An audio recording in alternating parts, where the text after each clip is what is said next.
Morning, everybody. Happy Friday. How's it going? I'm going to take these off because they're a bit glary. So, earlier this week, maybe I should name this show actually, like, welcome to the Everyday with Meg show. That sounds cute. Earlier this week, I did stories because, so I have a virtual studio, if you don't know, and I've been going through application forms, and what's been so crazy this month is the number of people who are saying almost the exact same thing on these forms. And I'm like, okay, so that means I'm hitting my, what we call in business, our ideal client. I mean, I'm finding my people, and everyone is, or just everyone's in the same boat. And so what was coming up like mad was everyone is having a lack of motivation right now, really feeling unmotivated, and prioritizing their health feels really difficult. And what was the other one? Experiencing muscle soreness, and how that being disencouraging when it comes to moving your body on a regular basis. And it was just nuts to me. Like, I'm looking at forms and I'm like, didn't I already see this? And then I scroll up and I'm like, nope, it's somebody else. It's crazy. So I'm like, okay, that means we need to talk about this more here. We need to talk about this lack of motivation, how to overcome it, and some ways that when I'm experiencing that feeling, how I overcome it and still push through.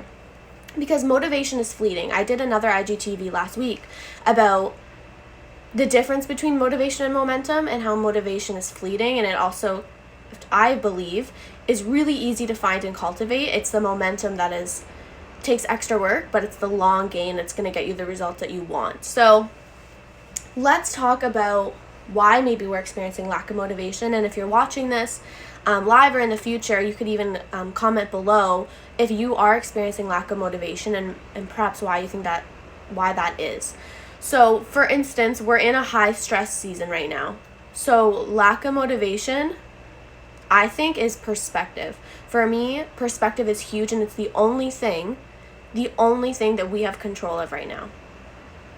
Our perspective of the situation. So for some of us, being in a high stress season, facing an obstacle, experiencing something difficult is going to knock us to the ground. We're going to be discouraged. And for the other half of us, okay, Emily, good. So I'm glad you're here. So the other half of us, when we see an obstacle, and this is a choice, this is a perspective, are going to see the obstacle and say, okay, I'm game on. Let's figure this out. Let's make this happen. Let's problem solve. Let's come up with creative solutions. And the question that I always lead with that has been helpful for me is, who do I need to be? What is the type of person that I need to be to solve that problem, to get to where I need to be, to overcome the obstacle? And I also think about how much stronger, how much better I'll be when I get to the other side of that. And that's my focus. So perspective is freaking huge. So some specific ways that we can use that for our benefit when we're trying to overcome feeling unmotivated. First off, I want you to think about how lack of motivation feels in your body. So I was thinking about this the other day, and I was like feeling really anxious and even fearful about a specific scenario in my life, and I was noticing how that showed up, observing being a keyword, how that felt in my body. And I was feeling anxious in my chest. I was feeling a bit fearful of the future, kind of future tripping myself. And I was observing those feelings, and eventually noticed how those feelings in my body are the exact same as what excitement feels like and anticipation. So ever think about a big event that you look forward to? I think like when I was growing up, dance recitals and dance competitions made me so excited. Anticipation of graduating something big. Like today I look back on my archive stories and I realized I started yoga teacher training 4 years ago. So I remember feeling anticipation in that program of getting through it and graduating and what that would look like and what teaching a class would feel like, And so excitement and anticipation, I realized, feels the same way as anxiety and fear does, and for me in some ways. And so like, in what ways can I flip the script, and when I feel like, oh, I'm feeling fearful of something or I'm feeling anxious, can I tap in and be like, or is this excitement? Or is this anticipation? And can you recognize how fear and anxiety are in most cases negative? I believe all emotions show up for a specific reason. There's lessons and you need to hear them. But of course, they're definitely on the more negative side, right? And they're there to protect you. But excitement and anticipation is more positive. And so that being perspective. So when you think about your lack of motivation, Are you feeling lazy, or are you feeling tired, or perhaps are you just having some anticipation of what it would feel like? I want you to tap into what that feels like for you. All right, next, you need a why. Why do you want to move your body? Why do you want to feel energized? Lack of motivation can come in play with a lot of things. It doesn't have to be just working out. Motivation can be motivation to hit any goal at all, and it could be motivation just to be healthier, motivation just to get out of bed. I'm talking not just in terms of moving your body, but it's a great example that we can use here. So, why do you want to do X, Y, and Z? Why do you want to work out? So when I think about my why, there's a small scale and there's a large scale. And this is important for you to remember and remind yourself every single day. So on a small scale, I know that moving my body is going to make me feel energized. It's going to make me feel strong. It's going to make me feel really confident. It's going to make me feel good. On a larger scale, I move my body so that I can stay healthy long term. I move my body because I want to be a high performer, because I want to grow my business, and that requires more responsibility, and that requires a busier schedule and management, and that means that I have to show up really well. So I'm going to keep taking care of my body and moving every day for the version of myself 5-10 years from now. Another why would be for my niece. If some of you guys here might have kids, you might have nieces or nephews, friends with kids. When you move your body and you show up as a good example, you are contributing to, their life in a positive way. My niece sees working out as just something you do. She doesn't even, in this moment, I don't believe that there's anything negative around her perspective of that. I walk in the door sometimes when I visit her, and she's like doing yoga on her mat with her laptop, or she's like lifting little 1-pound weights, or her and I we're running yesterday on a race. Like, you need to teach kids to have a positive perspective of that. And I was even thinking for myself, when we think about perspective, when I was in school, when I was younger, part of me did want to do sports teams, and part of me did want to, push myself in gym class, but I was so insecure. And so if you're feeling that way too, and you're maybe feeling insecure, your why might be to feel confident in your body, and that might be your big one. And so I want you to take time in stillness, whether you like to meditate or go on a walk, or even at the end of a yoga class, when you put the kids to bed, I just want you to find a moment of stillness, and I want you to think about why you want to do X, Y, and Z. Smaller scale and a bigger scale. What are the benefits in this day if you take a step forward towards that goal? And then what is a larger one, right? So for me, remember, smaller is just to feel energized and feel confident and get through my day feeling better, higher energy. Large scale, so I can show up and be the business owner I want to be in 5-10 years from now. And for my niece, so that as she grows up, I can continue to be a positive example in her life. Next.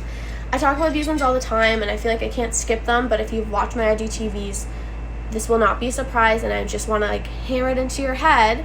Lack of motivation starts to go away, and you're more readily motivated when you have momentum from consistent habits. Build habits. Consistency every day. Eventually, working out, moving your body, picking up that book, meditation, going for a walk, whatever your goal is, once it's a habit, you don't even think about it. You go on autopilot, even on the hard days, even when something really difficult happens, even when the stress of COVID feels really heavy that day, you are on autopilot. Putting on your workout clothes, filling up your water bottle, me pressing play on a podcast, those are things on autopilot, and that's going to push you through and make things easier for you. The beginning, it will be hard. And so that's where accountability and support are freaking huge.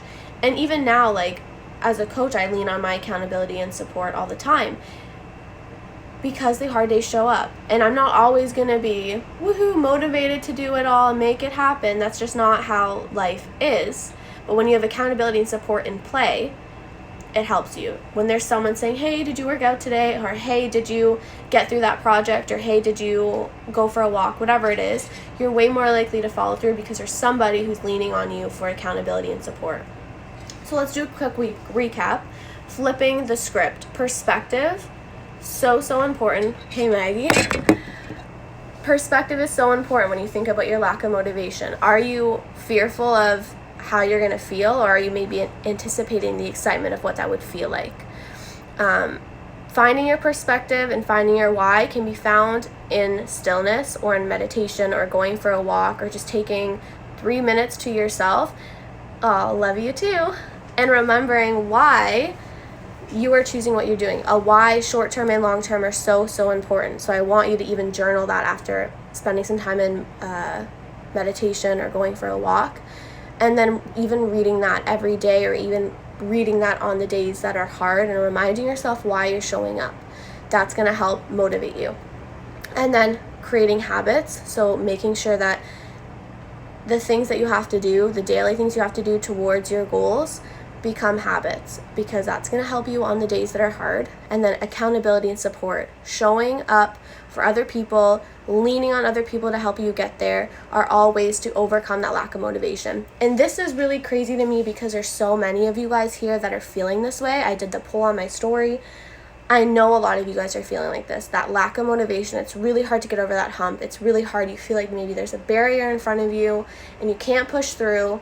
And I need you to recognize that it's all in your head, and that you have way more control of your mind than you think you do. And sometimes it's like the 5-second rule by Mel Robbins. Count down, 5, 4, 3, 2, 1, and go. Sometimes it requires some reverse engineering. Maybe that lack of motivation is because the goal or what you want feels really big. And trust me, I have a ton of really big goals that are kind of scary, but I'm breaking them down into small steps. So every single day, I'm just doing that one thing to get there, one thing forward, following through on my habit, consistency to get there. Flip the script in your mind. Perspective. Habits, accountability and support, your why, and then a bonus one, let's do 5, the quality of people you have around you. If you're surrounding yourself with people who make you feel crappy, if you surround yourself with people who aren't motivated, if your Instagram feed is full of people who are negative, it's going to be a lot harder for you to push through, especially in the beginning. I choose to surround myself with people who inspire you. I choose to be in a coaching industry with individuals who build each other up and make each other feel inspired and motivated. I choose to be in community with other business owners who share resources and things that are working and build each other up. I choose to work out with people who make me feel good and who challenge me. Those are all active choices that I'm making. And they all contribute to my why. They all contribute to my autopilot habits. They contribute to the support and accountability I have around me. And so your lack of motivation is a choice. You're allowing yourself to sit in your shit, and you're allowing yourself to stay there and feel crappy. And I was reminded by Rachel Hollis when I watched her IGTV that sometimes you have to sit in your shit. And there is benefits to sitting in there, because you remember and you recognize why you don't want to stay there forever. Why it sucks being there. So on your lack of motivation, I remember how it feels to not move my body. I remember how bad it feels to skip my workout. It doesn't feel good. It feels crappy. And when you finish your workout, I feel strong and confident. And those are my why. So I'm just going to do it. I'm going to count down. I'm going to do it. I'm going to put my workout clothes on. I'm going to make it happen. So remember, you have way more control than you think. And if you need that accountability and support, I'm always here. You can send me a message. But you need to overcome it. And your why, it's not going to be my why. It's going to be your why that pushes you through to the other side and gets you moving towards your habits. So I hope this is helpful. You're not alone if you're feeling unmotivated. You're not alone. But it's your fault that you're feeling that way. And I want you to push through to the other side, because I know you're capable and I know you can make it happen. And there are days where we all feel unmotivated, but you have the resources and the tools. I just gave you 5 resources and tools right here, right now for you to utilize. So do it. See you guys soon.